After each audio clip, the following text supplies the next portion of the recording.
Election Day here in the great state of New York. As their rivals skip town to campaign in other states today, frontrunners Donald Trump and Hillary Clinton were in no hurry to leave any hometown love behind.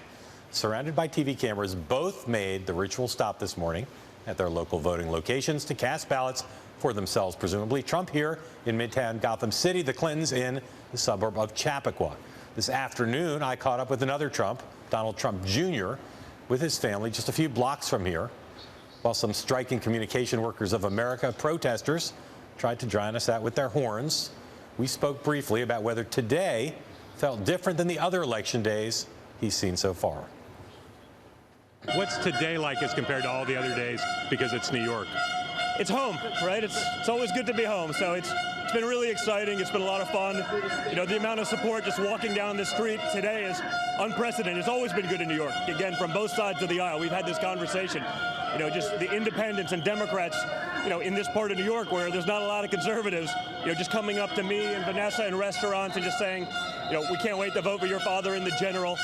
It's just really exciting. You've never seen his name on the ballot before?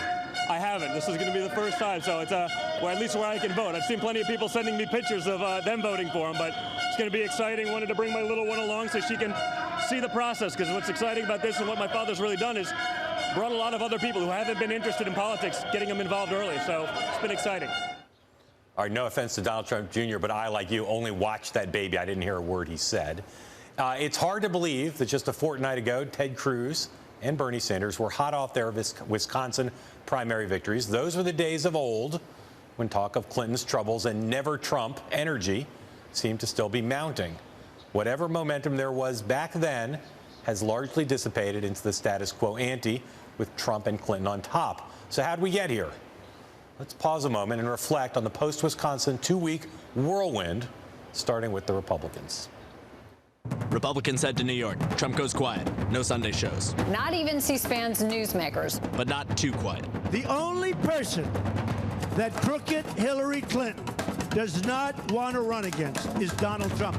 New York Post goes to Trump. He goes on tour. Oh, do I love Long Island. We love Albany. We love Albany, right? No place like Staten Island, let's face it. Cruz goes on defense. New York values. About New Yorkers? Nope. The people that I was talking about are the liberal New York Democrats who have hammered this state. New York responds. Get out of the Bronx! Cruz makes matzah. Cruz plays foosball. This is the quietest Ted Cruz has been in years. Cruz gets more delegates. In other states, Trump gets upset. It's a rigged system. I see it. It's a fix. It's a crooked system. Kasich gives big speech. When we unite as a country, America always wins. And eats even bigger. Food.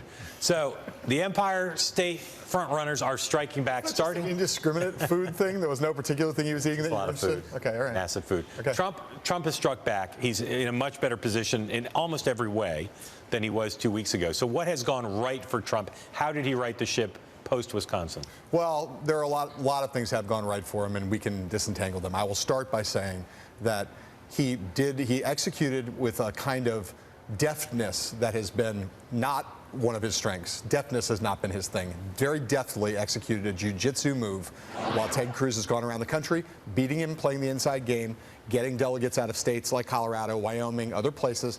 Trump turned that to his advantage rhetorically, made the argument, this rigged system argument, which plays right into the populist energy that's driving the Trump train, and it's right on brand for him, and a very strong thing for him to seize on, and seize on it as deftly as he did. Here's another thing he did. He basically became Hillary Clinton.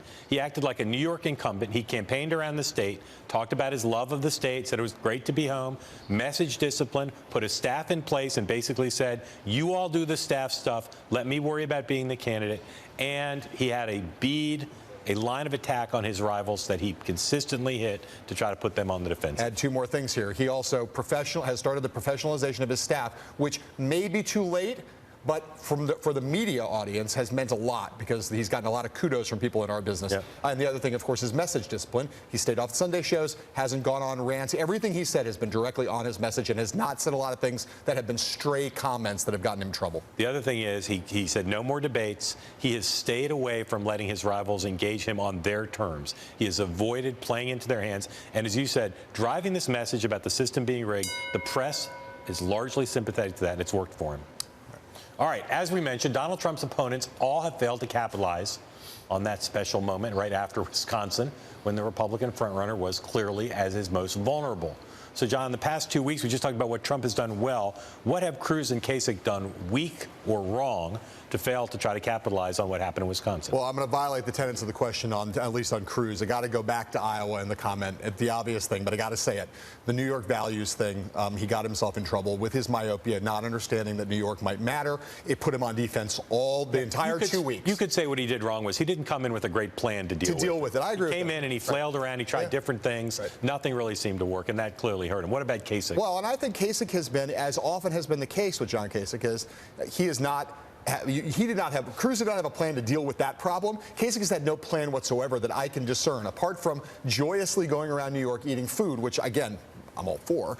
He has not had a plan that I can discern. He gave one big speech, 2 paths. It was well written, not that well delivered, and it happened, bad luck for him. It happened on the day that Paul Ryan announced he wasn't going to run. I think we have no idea tonight if Kasich or Cruz are going to pick up any delegates. That's the question. If either one of them picks up a meaningful number of delegates, 10 or so, it will be a success for them in Trump's home state. And I will stand back and I will say that John Weaver had some secret master plan to figure out where in Manhattan, where in the 5 boroughs, or upstate, anywhere where he could harvest some delegates. If John Kasich accomplishes that tonight, I will back off and say he actually had a plan. I just couldn't see it. But as of right now, I can't see it. Trump is strong in New York, and he's strong in the Northeast. All right. Let us now move to the other party, the Democrats. 2 weeks ago, Bernie Sanders' big win in Wisconsin marked his 6th straight victory in the Democratic nomination fight, and it was seen widely and correctly as a big setback for a frustrated Clinton campaign that would have much rather been pivoting to its general election message. So here, part 2, a quick refresher on what has happened in the 2 weeks since then. Clinton, Sanders, New York. Both trying to play up their hometown roots. Both have subway trouble, swiping subway cards or knowing they exist. Well, how do you get on the subway today? Got a token, are you gonna? Wrong. For Clinton, Big Apple sites. For Sanders, Big Apple crowds. 27,000 supporters. 28,000 people. A debate about qualifications. You may have heard Senator Sanders say, I'm unqualified to be president. She has attacked me for being unqualified. An actual debate in Brooklyn. Secretary Clinton, the question was about the transcripts of the speeches to Goldman Sachs. A quick trip to Rome. Not that Rome, that Rome. Worth it? Turns out Bernie Sanders did get to meet with the Pope. Bad jokes? I was running on CP time. Bad surrogates? Corporate Democratic whores. Time to vote. All right, Mark. So a reprise of the same questions we had before. Assuming that Hillary Clinton is going to do very well tonight, win, and probably win comfortably, assuming that for now, what has gone right for her? What has she done well in these last 2 weeks? Campaigned like an incumbent senator running for re-election, moved all over the state, did lots of symbolic events, and had surrogates galore from all parts of the beautiful mosaic that is New York on her behalf throughout the state. I'll repeat a point that I made yesterday on this show. I think that, Bernie Sanders has his position on guns has been a weakness for him throughout the Democratic nomination fight. There's no place where it is more of a weakness than here in New York, and you've heard her and her surrogates, as you point out rightly, harping on that, driving that message almost every day for the last 2 weeks. And I think in New York City in particular, in these 5 boroughs, that's going to hurt him, and a lot of votes are going to come out of New York City on the Democratic side. The other thing is this city is sometimes thought of as a city of cranky people. It's not. It's a people who love to live. And a state that has a boundless optimism and enthusiasm. Hillary Clinton is going against Bernie Sanders, a guy who often looks cranky. She has brilliantly acted upbeat this entire 2 weeks. Even on days where there's some pressure, even when she's facing tough questions, she's laughed naturally and comfortably, not that fake laugh that so many people mock. She's been just an upbeat, happy warrior for 2 weeks, and Sanders has suffered in the contrast. And although she has shown some strains at time, not going so far as to say the Democratic nomination is already mine mathematically, she's shown some strain. She still avoided saying that, and therefore seeming entitled. Seeming entitled is a bad thing for her. She's avoided that, and that's good. Yeah. The other thing is she's let it be known. He might be from Brooklyn, but she's New York right now as a former senator. All right. So we showed you the crowds. Those huge Bernie Sanders crowds in every borough, but particularly in Manhattan and in Brooklyn. So What is it you think that went wrong for Sanders? Why did he fail to capitalize on the big Wisconsin win and on the apparent obvious energy that he's generated here in New York? I mean, we talked about this halfway through from Wisconsin, but to come here and to pick a fight with her about whether she's qualified, one of the hardest arguments to possibly try to make against her, whatever else you want to say about her. We talked yesterday to Tad Devine, the choice to do the big rallies at the end rather than at the beginning. So the beginning of the period, his momentum completely dissipated because he was fighting a losing fight for many days and then dropped the fight with no explanation whatsoever. New York reporters, the New York media culture, just does not look kindly on incompetent campaigning. And Bernie Sanders has been a great candidate in many ways, but these last 2 weeks, he has not been a strong candidate. I think that the thing that we showed in the montage there, I think, you know, him seizing on this qualification debate was a huge mistake. She never suggested that he was not qualified. She had rightly criticized him for some of his answers in that New York Daily News editorial, but he seized on that and then went too far. You can't, again, in the same way the Clinton campaign has been wrong in the past to say stupid things like Bernie Sanders is a friend of the Koch brothers, you can't say Hillary Clinton's not qualified because she manifestly is. That's a bad argument. That was a huge mistake he made, and it gave her the upper hand in rebutting that argument for basically almost all of 2 weeks. Yeah. The other thing is, he never had a theory of the case about what New York was about. Did he have to win or not? And about halfway through the period, when it was clear to them that they probably weren't going to win, they started saying they didn't have to win. But they never came forward with an explanation of how they could overtake her without winning pretty big in New York. All right, that was the past. Coming up, we go back to the future. What's next in this two-party presidential contest and what it means for your weekend after this.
That was more from Mark's conversation today with Donald Trump Jr., who after voting here in Gotham City was responding to reports of a shakeup and tension amid the Trump campaign staff. Joining us now to talk more about the turmoil on the campaign trail is our junior-senior combo, actually junior-senior combo. Thank you. Harold Ford Jr., a former Democratic congressman and current Hillary Clinton supporter, and Dan Senor, Republican strategist, advisor to Paul Ryan, and former Marco Rubio fanboy, actually probably still a current Marco Rubio I still am a Marco Rubio fan. Yes, fanboy is the proper phrase. So Donald Trump professionalizing his campaign or causing too much turmoil? Dan, what say you?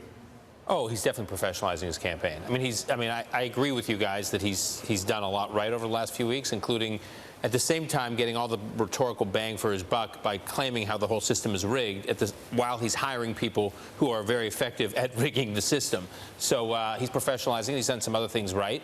And he's got the good timing and good geography. I mean, these 2 weeks are fantastic for him. It's this Northeast, and it's worrisome to me and others who are in the anybody but Trump camp that he's got a good swing here for the next couple weeks. But fortunately, there'll be more favorable terrain around the corner. And when you hear reports about internal strife because of this professionalization, you say to yourself, that's just kind of how it is in campaigns? Or does it sound, has it reached a level, a noise level that makes you think this could be a campaign in some kind of significant real trouble? No, I think tonight, if things go well for him, we'll say it was a stroke of genius, a stroke of brilliance on his part. I think the interesting thing for Republicans this evening, assuming that Trump will win, and Dan, I know, has a perspective on this and an opinion on this, what if Kasich finishes second here and then finishes second in the next few contests by several points over Cruz? Number one, what does that do to Cruz? And two, what does that do to Trump? Now, it may mean nothing if Trump does well enough to get to 1,100, 1,150, 1,200 delegates. So I think tonight we'll answer that question. And if he does well, we'll say kudos to him, and he'll continue to move on. And I hear Dan's point, but I think if he does well, Trump does well in these northeastern states, New England states, I don't know how the numbers just don't add up to stop him at some point as he gains this momentum. You go to 48,000 feet and look at the Cruz campaign right now. If you were the Cruz campaign, what would give you the most optimism of everything that's happening that Trump could be stopped from a majority? Well, if you're serious about just stopping him, then you would have to appreciate Kasich's rise, and perhaps you begin to coordinate. And yet they keep saying they wish he'd get out of the race. Right, so they clearly aren't thinking like me. And I'm convinced that they may not be as much for stopping Trump as they are for Cruz. But that's what happens in campaigns. So tonight will give us more data. You all have said this very well on this show, the two of you individually and collectively. We'll have a press and media narrative for tonight. If Trump does well, it'll be a nice boom for the next few days, and he's got to do well again. If he does well again, then a lot of this conversation around stopping him will have to change. It might not be stopping him, but how do we join him, co-opt him, change his message, make him more palatable and acceptable to the country? Another one of your candidates, Mitt Romney, keeps saying, said again this week, it'd be much better to stop Romney if Kasich got out.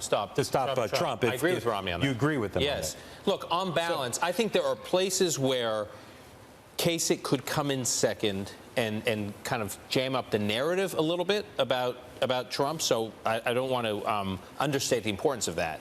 That being said, on balance, over the long run, it is more of a problem for Kasich to be in the race as far as the anti-Trump forces are concerned. Because once you get to places like California, where it's winner-take-all by congressional district, and if Kasich and Cruz are splitting up the non-Trump vote, Kasich is going to win. I mean, Trump is going to win congressional district after congressional district across California with 35–40% of the vote.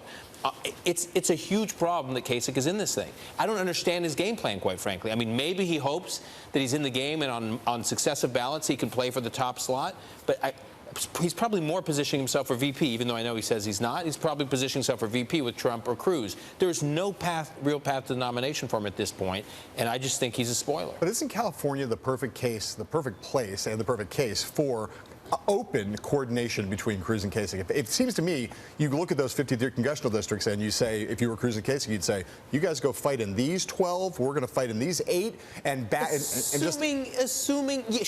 assuming we lived in a world where anybody could coordinate that sophisticated degree effectively. It just doesn't happen. I mean, the idea that, this has been talked about now for months. Mitt, by the way, has been focused on this like a laser beam. Remember, he said, vote for Rubio in Florida, voters in Ohio should vote for Kasich. In Utah, voters should vote for Cruz. Trying to coordinate that kind of thing and trying to get left hand talking to the right hand has just been completely absent from this cycle. All right, Dan, Harold, Senor, Jr., don't go anywhere. We'll be right back with more after this.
back, one of those episodes where the conversation during the break is almost as good as the conversation on the show. Former Tennessee Congressman Harold Ford Jr., a supporter of Hillary Clinton, and Dan Senor, a.k.a. Dan Sr., a Republican strategist and an advisor. You make my mother very upset. She hates when people mispronounce my last name. Well, we're doing it intentionally, so we're not mispronouncing. I know. Mom, that was not me. Dan advisors Speaker Ryan and a number of other people. All right, so let's talk a little bit about the Democrats. Harold, after tonight, let's say Hillary Clinton wins big, hypothetically.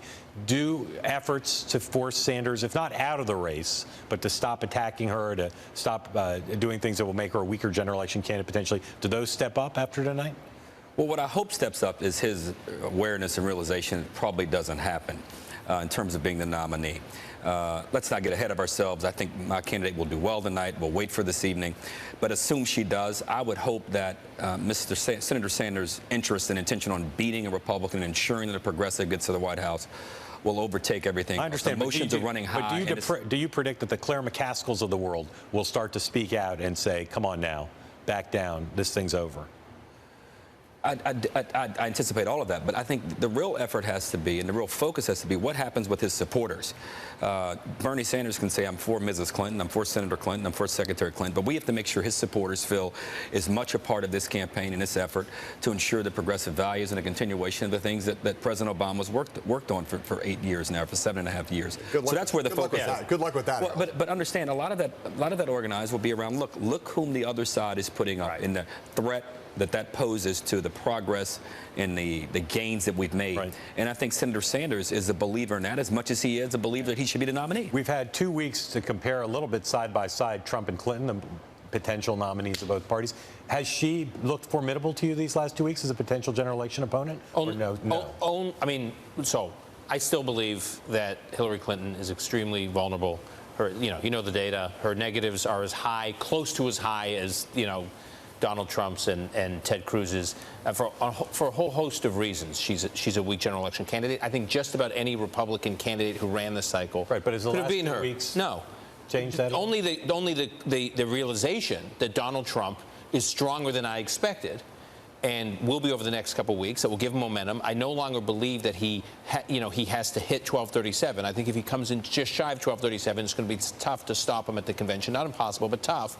And I think that makes her look better because we're just constantly reminded that as much of a headache as she has with Bernie Sanders in the Democratic primary, at the end of the day, at some point this summer, we're going to have a crazy convention that's not going to reflect well, I think, on Republicans. And then we're going to a general election, and her contrast is probably going to be Donald Trump or possibly Ted Cruz. I think both of whom she contrasts well with. I'd say she contrasts better with Trump than Cruz. So I think she only looks stronger in the world in which we're imagining Donald Trump as the nominee. Yeah, can I answer? She is stronger today. Because I understand what Dan is saying, but she has faced a formidable opponent in this primary. She faced one 8 years ago. It didn't go quite the way she wanted. She's faced a tough one this go round, and she finds herself I think, in much better political shape and from a political fitness standpoint she did before. Now, there's no doubt these negative, positive, favorable, unfavorable numbers are not quite what anyone would want. But I contend, and we were all together before. I don't think we'll ever see a candidate come out of a presidential primary, as long as we have this kind of attention for this long a period of time as a front runner, with numbers where the positives are higher than the negatives. And when you get this kind of scrutiny, I just don't know how you do that. I mean, super high negatives and virtually zero energy from the base of her party, big chunks of the base of the party, not the entire base, but obviously certainly the young demographic. That is not a function of scrutiny. I mean, I think people are just turned off on the Clintons after 2 decades. A year and a half ago, her numbers, her favorable, unfavorables were off the charts. 2 years ago, when right before she left the Secretary of State job. So I just think when you get in this business and the back and forth, I don't disagree with you. I understand where you're coming from, but some of the youth vote and the younger vote he has, but I think that vote will come around. They're excited about Bernie. They didn't know who Bernie Sanders was 2 years ago. I think they're excited about Bernie by the progressive message and the things that he stands for, which at the end of the day, when you analyze where Hillary is, she's right. Mrs. Clinton is right where Bernie is on a majority of these issues. But they're not for her. So here's the question. Bernie Sanders blesses her, tells his supporters, let's say, prospectively, at the convention, he does what she did 8 years ago for Obama. He says, I'm all with you, Hillary Clinton. I nominate you. I want all my supporters to go and love Hillary Clinton. She's going to have to do something to generate actual enthusiasm among those millennial voters who have attached themselves to Bernie Sanders. So what can she do to make those people enthused about her. The more and more... Tell them she's running against Donald Trump. Right. That'll be the 95% of the core message there. The remaining 5% will be to say, look at the side-by-side analysis of where how they voted on the issues you care most about. And Bernie Sanders and Hillary Clinton, you can't find much room between them on the issues that are so fair to call her a Democratic Socialist, then? No, I think we call her a Democrat. Oh, that's good. Isn't that logical? Yeah, that's good. No, exactly. It's like a LSAT question. Again, 95% of our logical deduction. We're not Donald Trump. I think Dan gave us a big part of our... Right. Not Donald Trump, but we're a lot like Bernie Sanders, Democratic Socialist. Again, my candidate is a Democrat, and we look forward to a big night tonight, a good night tonight. Dan and Harold, thank you both for coming back. We'd love to have you here. Up next, Donald Trump's best chance of avoiding a contested convention. We'll show you the math right after this.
This is the math portion of the exam. We wanted to test out two delegate scenarios in this week's By the Numbers segment. First, can Donald Trump secure the Republican nomination without the help of any unbound delegates on the first ballot? And second, can Hillary Clinton get the needed majority without a single superdelegate counting in her total? There are a lot of complexities and numbers here. So we had to make a series of educated assumptions about how both the candidates might perform in the coming weeks. But based on current polling and our reporting with people in politics and on the campaigns, here's how it might all play out. We're going to start with the Republicans. Donald Trump, of course, leads the Republican race now with 756 delegates. Ted Cruz has 559, John Kasich 144. Because the way the party rules work here in New York, if Trump wins big tonight, it's possible he could win, say, 80 of the 95 Empire State delegates up for grabs.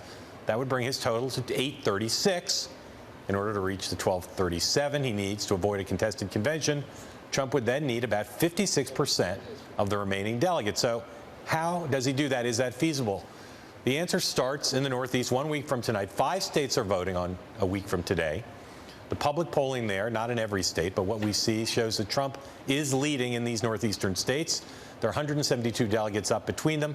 We're giving Trump 104 of the 172. Again, all of this is back of the envelope stuff. That would bring him to 928. After next week's, there are 4 more winner-take-all states between now and the convention. They have a combined total of 143 delegates. Trump needs to win New Jersey for sure to get the majority. He leads there. That's the largest of the 4 winner-take-all states, 51 delegates. Then under this scenario, Trump could probably lose 1 of the other 3 winner-take-all states. Doesn't really matter which one. We think Nebraska is probably the one he's most likely to lose. That would bring his total, if he won both South Dakota and Montana, to 1,035. Not a sure thing, again. We also singled out 3 states where Trump not only has to win, but win pretty big. That's Indiana and California. Delegates in those states are awarded winner-take-all by congressional district and some statewide. And then West Virginia, where delegates are elected individually on the ballot but aligned with candidates. Those states have 263 delegates total. We think Trump would have to win at least 2/3 of those to stay on track. If he gets less than that, he's going to have to make it up, of course, somewhere else in order to get to the majority. That gets him, under our scenario, to 1,205. The remaining states dole out their delegates proportionally based on the statewide vote. So even losers get some delegates, and very similar to the way the Democrats do it. All Trump would have to do in this scenario then is to collect 1/3 of the delegates in those states to reach the finish line, 1,237. He doesn't have to win those proportional states you see there, and he's weak in those states relative to the others, but he does have to be competitive. So, John, you and I both talked to the other campaigns about our scenario. Where would Trump's rivals say the vulnerabilities are in the way we've laid this out? Unquestionably, in the what the Cruz campaign believes, and I think they are right, is those winner-take-all states out there in the plains, Montana, South Dakota, Nebraska. Ted Cruz could win all 3 of those states on the basis of performance so far. Yep. He'd be the favorite in those 3 states, and Trump cannot afford to lose all 3 of those winner-take-all states. I mean, he could still get to 1237, but he means he's going to have to do so well in the other states. I think that there are 2 big variables here regarding those states in particular. One is, does momentum out of the Northeast, and Trump will clearly have momentum coming out of tonight and next week. Does that momentum carry into the Midwestern and the Plain states? And second, do the changes in the Trump campaign allow him to compete? Is there be more TV advertising, as has been reported? Will there be a more sophisticated on-the-ground operation? Does it allow him to take his national popularity and his popularity in those states to some extent and actually win? Those are good questions, but Cruz will have the advantage in those 3 states, and he may also have the advantage in Indiana. All big roadblocks to Trump getting to 1237. All right, let's talk about the Democrats now. Again, we wanted to know, as Mark said before, whether Hillary Clinton could plausibly beat Bernie Sanders without the help of any superdelegates. Currently, Clinton is up by 244 pledged delegates. That's 1,289 to 1,045. If Clinton wins big in the New York primary tonight, that could bring her count as high as 1,437, which is about 950 delegates short of what she needs for the nomination. But even then, we found no real plausible way that Clinton can secure the nomination based on purely pledged delegates. She'd need to win roughly 65% of the remaining pledged delegates to pull that off. Given the proportional representation rules of the Democratic Party, that is pretty unlikely. Now, assuming a New York win for Clinton, if her campaign maintains its current lead and splits all the remaining delegates with Sanders, the pledged delegates, 50-50, she would only need the help of about 211 superdelegates to push her over the threshold. So basically, Sanders could potentially convert more than 500 of the 713 total superdelegates and still lose the nomination. And remember, Clinton already has 469 superdelegates backing her. How many does Sanders have? Just 31. So, Mark, that's some daunting math. And I got to say, if you're the Sanders campaign and you're looking at all of that, what are Clinton's biggest vulnerabilities, if she has any? Look, the biggest problem the Sanders campaign created for itself was arguing, as Tad, Devine, and others have with us, that they're going to win this with the support of superdelegates, because they basically legitimized the notion that you could win this with superdelegates. That means that even if Sanders performs exceptionally well in the coming contest, she can still win it with superdelegates, and they're going to be hard-pressed to complain at that point that the superdelegates put her over the top, because she can go over the top with superdelegates from the states she won. They don't need to get superdelegates from states she lost. So I think her only vulnerability is there has to be a fundamental change in the dynamic of the race, where voters and superdelegates believe that Sanders would be a stronger general election candidate because of some new problem that she develops. I have said before, and I'll say again, and it's reinforced by these numbers. If Bernie Sanders is not the leader in pledged delegates on June 8th, there's no way. And again, look at those superdelegate numbers. On our set of assumptions, he could claim 500 and still not beat her for the nomination of superdelegates, right?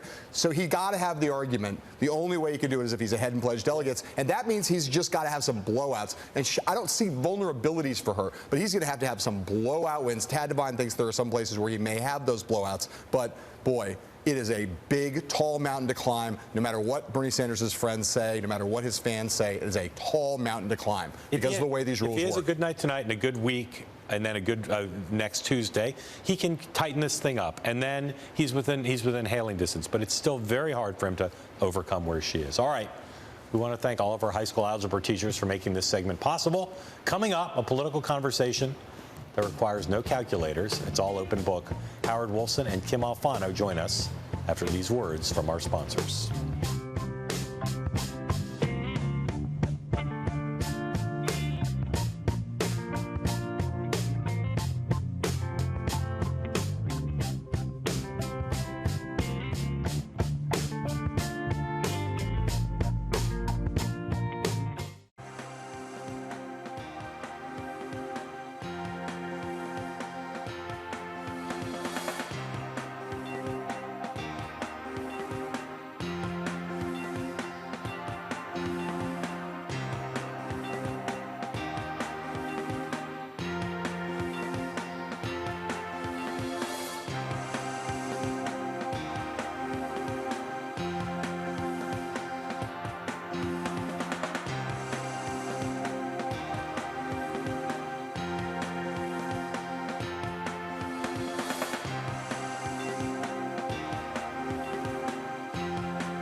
Speculation in the press, as the press does, about the staff changes being made on the campaign. What's your take on those? Listen, I think it's a natural evolution in a process. I mean, I think you got to adapt. You got to start transitioning to the general. I mean, we have a pretty clear lead, so it's going to be really exciting, and that transition is going to be great. Are the new people who are being brought in to take over? Listen, they're brought in to do specific tasks, right? I mean, it's a very tactical change, and I think it's going to be very important for the campaign and the evolution of the campaign going forward. Who's running the campaign now, Corey or Paul Manafort? My father. He's in charge. Always running. That was Donald Trump Jr. talking over either some beeping car horns or the theme music from Psycho or LCD Sound System earlier today to Mark about reports of a campaign shakeup and tension in Trump land. Here to talk more about the presidential race, Republican strategist extraordinaire Kim Alfano and Howard Wolfson, an advisor to Mike Bloomberg, our boss, and the former communications director for Hillary Clinton's 2008 campaign. Lady, gentlemen, thank you for being here. Good to be here. Kim, anytime. What's your current? We haven't had you on a little while. So what's your view at this moment? Last time I had terrible predictions. What's your view at this moment of Donald J. Trump, billionaire politician? Well, I will get roundly abused on Twitter and on the internet, but I have to say he's masterful. He has done, I think the last cycle we got into this, it was politics of the news cycle. Now I think it's politics of the tweet. And no one does it better than him. He can say something outrageous one day, and the next day just look you in the eye and say, I never said that. Or I said something else, or say something more salacious and get you moved off it in an instant. Are you impressed by Donald Trump as a New York politician and the way he's conducted himself in the last 2 weeks? Yeah, very much so. I mean, I think both of the candidates who are going to win today are going to win in part because they are real New Yorkers, whatever you think of them, and because they have real familiarity with the news cycle here and the press corps here. They both look like they are very much in their element this past couple of weeks. You've seen campaigns in disarray up close. Campaign in disarray. How does the Trump campaign seem to be handling the personnel changes to you from afar? So every campaign at some stage does go through some additions. And the question is whether they're real additions or whether they're additions by subtraction. And I think that kind of remains to be seen. If the campaign manager can coexist with the new people that they've brought on, maybe they can create a better environment for a chance of success. But it also certainly has the possibility of being a huge flameout. How would you appraise Ted Cruz's chances of becoming the Republican nominee?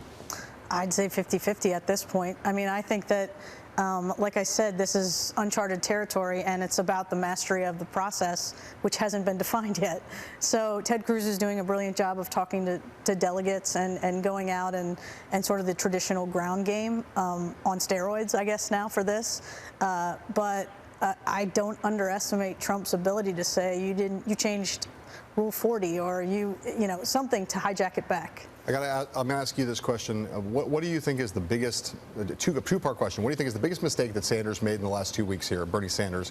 And if you were the communications director for Bernie Sanders, what would you do next? You know, I think the biggest mistake he made here was probably not setting expectations a little lower. I just don't think he was ever going to really win New York. I think she was very much on her home turf. She's very comfortable in this environment. And he wasn't going to win. So I'm not sure I would have had him as aggressively contest the contest as they did. I might have sort of suggested a little harder that he really was not likely to win because this is literally her home state. And I think people would have bought that. But it seems as if he sort of went all in other than the trip to Rome. And I think if he doesn't win, it will be seen as something of a loss. Right. And what about my second piece? Like, what next? Just again, you know. I think at some point they're going to have to begin reassuring nervous Democrats, to the extent they care about the Democratic Party, that he's not going to continue to bash Hillary Clinton on a near daily basis. I mean, at some point, you have to worry about unifying the party, and you need to begin signaling that you're going to take your foot off the gas a little bit. You can compete to the end, you can raise all kinds of money, but if you're going to basically be calling her a criminal, that she's violated campaign finance laws, that's not helpful. And I think you're going to begin to see a lot of people in the party say, look, you can contest this and contest it fiercely on ideas, but cool it with the ethics and the personal attacks. How do you feel about the effectiveness of Trump attacking the Republican National Committee and the rules of selecting delegates? A good idea for his campaign? Absolutely. I think he's done a great job because simultaneously he's also doing the same thing that everybody else is doing. He's got his guys out there, and if you don't think they're doing the same type of operation, talking to delegates. So what does he get out of messaging that way? He gets to take it either way it comes. He gets to be in charge of what happens, no matter what happens. So he gets the 12-30-37. He gets to take the, unify the party. He doesn't, and they switch something, or there's a second ballot scuffle or a third ballot scuffle. He gets to say it was rigged, it's crazy, and he gets to, explode and try to, win over by his people pressuring the. What's your most optimistic scenario of the party coming out of Cleveland united and strong with a strong nominee? John Kasich takes the VP. But would the party be united if that happened? I think the party, understand, this is all for geeks like us. Even as outrageous as it's been all year, this, by the end of August, and when the actual campaign starts, it's all a memory. Nobody will have gone through this delegate math like you guys did. Nobody will even remember all of this, in my opinion. So, yeah, the party unites because they want to win. Kim, Howard, thank you. Thank you. Coming up, notes from the campaign trail. Our reporters open their notebooks on the Democratic race after this quick break. And don't forget, if you're watching us in Washington, D.C., you can also listen to us on the radio at Bloomberg 99.1 FM. We will be right back.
us now are Bloomberg colleagues, the reporters who have been covering the Democratic presidential race, the marvelous Margaret Talev and the extraordinary Jennifer Epstein. Ladies, great to see you.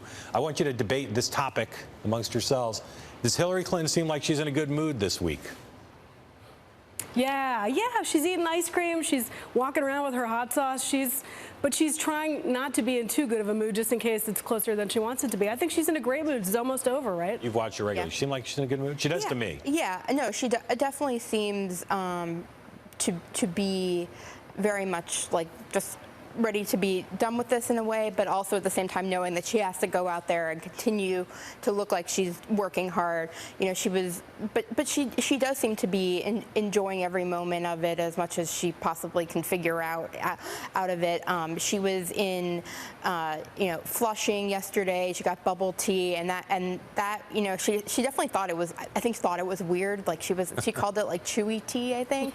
But she was working the crowd with Chuck Schumer. And, I think that she has found a way to make campaigning a little bit more palatable to herself. But at this point in time, I think that she's aware of all the challenges that are ahead going into the general, but knows at the same time she has to keep doing this dance of the primary. And I think that is probably wearing on her a bit, and that she really does want to move on. I think we saw that in the debate last week. And so, I think that they're just hoping that the results tonight and next week are good enough that they can sort of, shift a little bit more toward the general. When the Clinton campaign howls about the Sanders campaign attacking it on this campaign finance stuff, are they actually angry, or are they just playing this up for effect?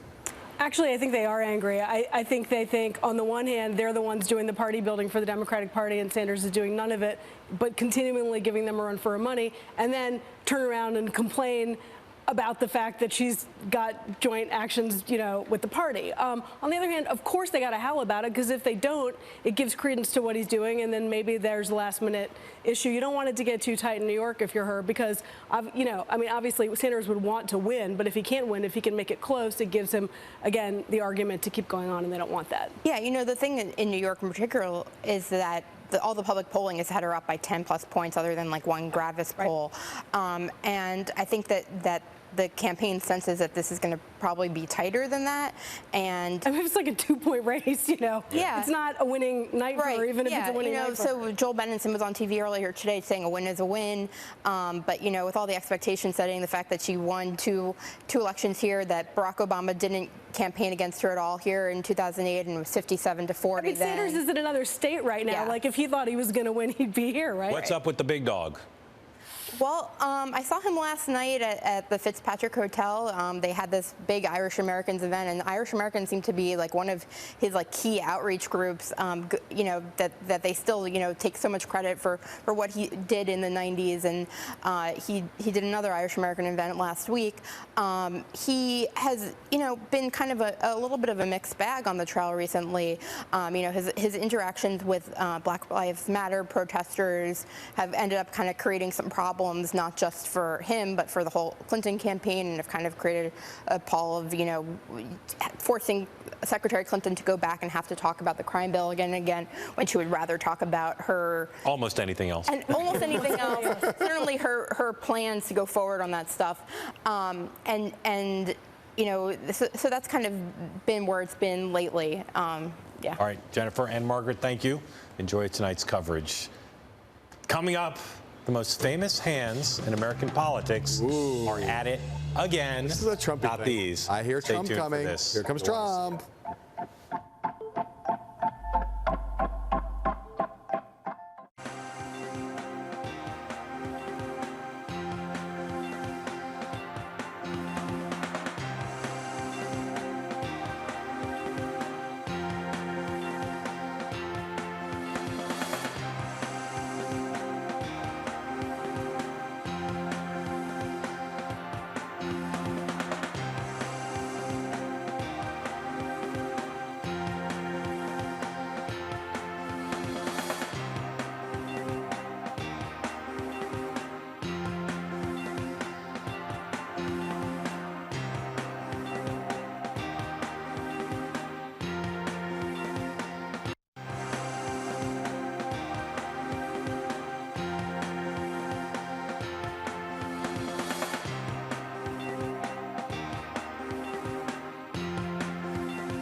Donald Trump's hands have been a big issue in this campaign. Last night at a rally in Buffalo, Trump seemed eager to show off all the various gestures that he can make with his hands. We counted 73 distinct motions in this one speech alone.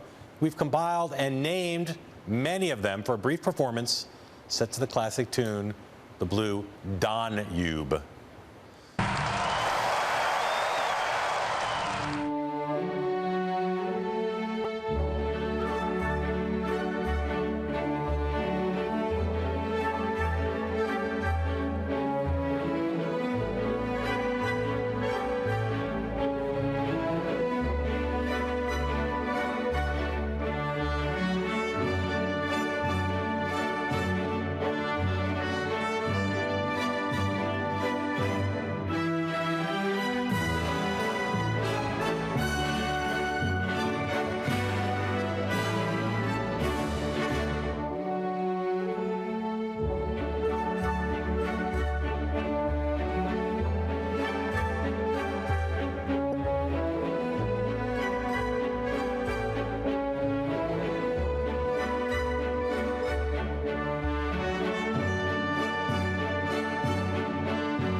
Now, those hands are famous for a reason. Now, you know which one of those I like best, right? I do. Which, you know exactly. Well, there are two I think in particular. I like the Geronimo. I like the NSFW. What's the second one you think I like? Pocket Rocket. The Pocket Rockets are good. They're very strong, and although I know that guy as well.